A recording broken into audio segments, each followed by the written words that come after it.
Seguridad de la Universidad Panamericana. Víctor, ¿cómo estás? Un gusto saludarte. ¿Qué tal, Paco? Muy buenas noches, gracias por la invitación. A ver, dime una cosa, ¿cómo tomar esta información que surgió hace apenas escasamente 15 minutos y que evidentemente sacude al tema político y militar en México?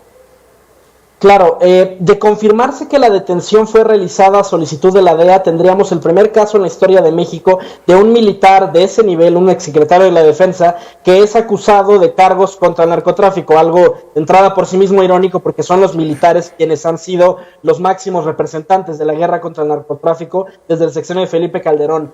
Hay que entender que en México, al menos desde el siglo pasado, ha habido dos grandes estrategias para proveer a los ciudadanos mexicanos de seguridad a la luz del fracaso del sistema de justicia. Uno son las violaciones a derechos humanos, es decir, si el detenido no quiere cooperar porque no le tiene miedo a la cárcel, porque sabe que el Ministerio Público es incompetente, se puede recurrir a la tortura, a la ejecución extrajudicial y el delincuente va a dar información. La otra estrategia, que sobre todo es atribuible al viejo PRI, son los pactos criminales. Cuando teníamos un solo partido hegemónico que gobernaba a nivel local, estatal y federal, se podía ordenar el mundo criminal. Tú extorsionas aquí, tú siembras droga acá y no quiero ningún desastre a nivel público. En ese sentido, siempre cualquier funcionario en labores de seguridad, sean funcionarios civiles o funcionarios militares, están expuestos a este tipo de situaciones, que por coerción, que quizás por una persuasión financiera, se vean involucrados en este tipo de hechos delictivos, y es una de las muchas razones por las que criticamos que las Fuerzas Armadas integren hoy en día el 80% de la Guardia Nacional, porque es personal que no está sometido a evaluaciones de control y confianza, que no hacen evaluaciones toxicológicas, poligráficas y que son uno de los instrumentos principales para darse cuenta si un funcionario está involucrado en este tipo de actividades. Entonces, en principio hay que esperar a que se confirme la información, pero no sería la primera vez en México que desde el nivel federal se da un intento de ordenar y de distribuir el mundo criminal. Vaya complicación, y también habrá que esperar si se confirma si esto tiene relación con el caso de García Luna, porque estaríamos hablando del primer referenciado por García Luna de alto nivel que es detenido en los Estados Unidos. No sería descabellado suponer que esta detención tiene que ver con el caso García Luna, porque hay que pensar que la guerra contra el narcotráfico no ha sido exactamente la misma en todos los sexenios. La guerra del narco contra Calderón claramente fue contra los Zetas y contra la familia michoacana. Y no hay que olvidar que precisamente a raíz del caso García Luna pesa sobre el presidente Calderón la sospecha de haber dedicado su sexenio a beneficiar al cártel de Sinaloa. La guerra de Peña Nieto claramente es distinta. Ese presunto pacto con el cártel de Sinaloa, si es que existió, se rompe y es cuando se da la detención del Chapo Guzmán. En este sexenio pareciera ser, y lo digo solamente como una hipótesis, que se regresa esa alianza. Tenemos muchos signos muy confusos del gobierno federal de una especie de solidaridad con el cártel de Sinaloa. Tenemos la liberación de Ovidio Guzmán, tenemos la visita del presidente López Obrador a la mamá del Chapo Guzmán, la celebración de la boda de la hija del Chapo Guzmán en plena catedral de Culiacán sin ningún tipo de respuesta policial. Entonces, insisto, si recordamos esta cronología, si recordamos que la guerra contra el narco ha tenido distintos sesgos y distintos matices, no me parece descabellado pensar que este arresto está vinculado con el caso García Luna. Y bueno, además es un caso inédito. 100%, además hay que pensar que es una detención que llega en un momento complicado, porque la cuarta transformación se sostiene en las Fuerzas Armadas.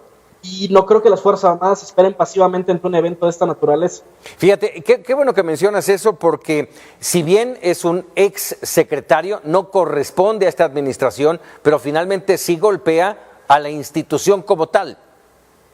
Por supuesto, a ver, hay que recordar que en el interior de las Fuerzas Armadas el general Cienfuegos está en situación de retiro, es decir, hay un cierto nivel de influencia, ciertas reuniones que tienen con frecuencia los ex secretarios de la Defensa con el secretario en turno para compartir sus visiones, sus distintas propuestas, y en ese sentido el general Cienfuegos sigue siendo militar, es decir, si el día de mañana, por ejemplo, hubiera un conflicto bélico, el general Cienfuegos puede ser llamado nuevamente al servicio, porque ser un militar en situación de retiro no implica que dejes de ser soldado. En cualquier momento, si la situación lo requiere, uno puede volverse llamado al servicio, y en ese sentido, el general Cienfuegos sigue ocupando un lugar, aunque inactivo, en el escalafón de las Fuerzas Armadas. Y en ese sentido yo quisiera hacer alusión a este comunicado, a este radiograma que se filtró hace unos días en el blog Estado Mayor, donde la Secretaría de Defensa Nacional le indica a las comandancias locales de la Guardia Nacional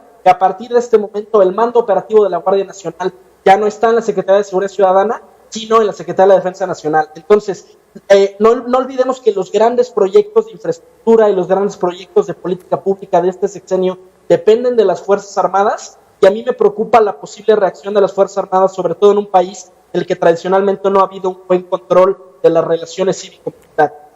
Oye, déjame hacer este comentario porque efectivamente es insólito, es inédito, es el primer exsecretario de la Defensa Nacional detenido, metido en este tipo de situaciones, pero Alejandra Ojeda, compañera periodista, me hace recordar, sí, efectivamente no es el primer general. No estamos hablando de secretarios. Claro, por supuesto. No es el primer, y me hace referencia a la detención en 2012 de los ex generales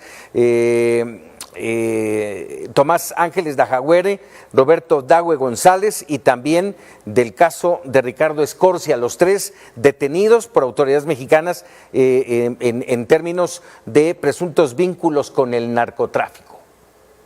Bueno, y no hay que olvidar que la detención del general Ángeles Dagüajare, todo indica que fue una persecución política, una lucha de poder al interior de las Fuerzas Armadas, y todo indica que el general Dagüajare fue detenido y falsamente acusado precisamente para que no pudiera ocupar el cargo de secretario de la Defensa. Y además, hablando de secretarios de la Defensa, no olvidemos que el secretario de la Defensa del sexenio Calderón, Guillermo Galván, hace algunos años tuvo que responder por una ejecución extrajudicial cometida por la CINE, por la Compañía de Infantería no Encuadrada de Ojinaga.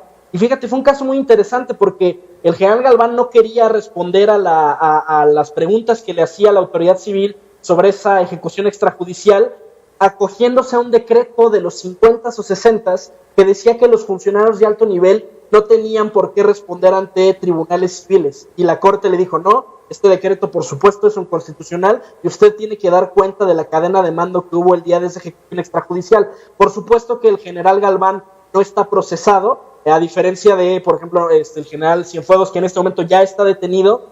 Y pues no hay que olvidar que es temporada electoral, tanto en los Estados Unidos como aquí en México. Esta detención alimenta la narrativa del presidente López Obrador de que los sexenios anteriores eran corruptos, de que el PRIAN era lo peor que le ha pasado al país, y también en los Estados Unidos esto se da a 2 semanas del día oficial de la... Oye, y por último, bueno, lamentablemente esta situación, insisto, le golpea a la institución, pero no es la primera vez que se liga a la institución con el narcotráfico. Hablamos de Arévalo Gardoqui, por ejemplo, que nada más fue un señalamiento. Hablamos también del caso concreto de Gutiérrez Rebollo, te acordarás de ello. En fin, es una situación que ahora nos pone en el panorama muchas cosas al interior de la Secretaría de la Defensa Nacional y del cual estaremos muy pendientes. Víctor, te agradezco mucho.